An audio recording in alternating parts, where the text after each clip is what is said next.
अस्सलाम वालेकुम दोस्तों, मां हिन वक़्तु सिंधु दरिया जे पेट में आहियां ऐं हिकु ॿिनि ॾींहंनि खां पोइ 3 पंजाब जा दरिया हिन सिंधु दरिया में लहंदा। हिन वक़्तु ई सिंधु दरिया जी जेका पोज़ीशन आहे उहा काफ़ी फुल आहे। 2 किलोमीटर दरिया खां अलावा पाणी अची चुको आहे।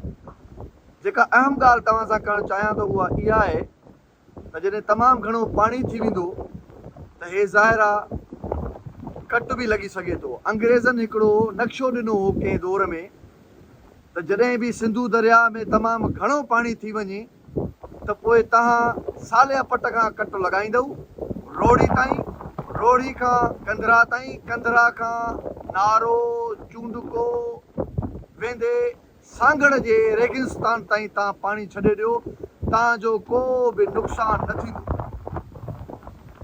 हाणे उन रेगिस्तान में तक़रीबन ज़मीनूं थी चुकियूं आहिनि जेके हिन वक़्तु सखर जी सियासी जमातुनि, सियासी शख़्सियतुनि जूं उहे ज़मीनूं बणिजी चुकियूं आहिनि। पोइ दफ़े इन्हनि ज़मीनुनि खे बचाइण लाइ थोरी बंद खां कट ॾिनो वियो, जंहिंजे करे कंदकोट खां इहो पाणी थींदे ख़ैरपुर नाथन शाह खे हुन ॿूड़े छॾियो।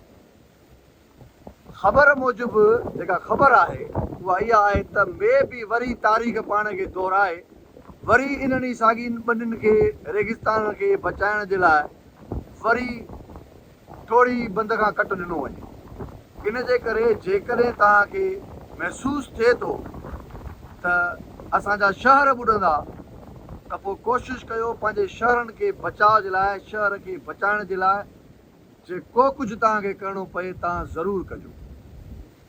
वंस अगेन तव्हांखे ॿुधाईंदो हलां त जेकॾहिं दरिया में तमामु घणो पाणी अची वञे थो त इन जो सवलो आसान तरीक़ो इहो आहे त सालिया पट खां कट ॾेई करे इन्हनि खे पाणीअ खे परते असां ट्रांसफर कंदासीं त बचंदासीं, न त असां ॿुॾंदासीं। पंजाब में ॿोॾ आई त पंजाब वारनि पंहिंजे अकुल मां कमु वरितो।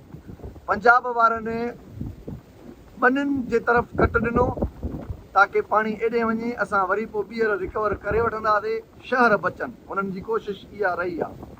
जेकॾहिं उहे ॿनियुनि खे बचाइनि हा त शायदि हिन वक़्तु पंजाब लभे बि न हा। सो असां सभिनीनि खे इहा रिक्वेस्ट कंदासीं, जेके बि ताक़तवर माण्हू आहिनि, जेके स्टेक होल्डर्स आहिनि, त ख़ुदा पंहिंजे शहरनि खे बचायो।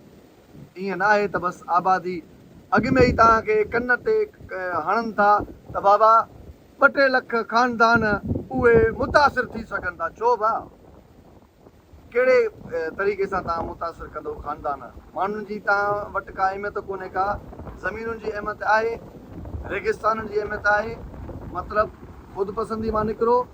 हीअ सॼी सिंध खे पैगाम आहे त जेको जंहिंखां थी सघे पंहिंजे शहरनि जी मालिकी कयो, निकिरी अचिजो। हाणे बसि 1-2 ॾींहं अथव, अलाए छा थींदो।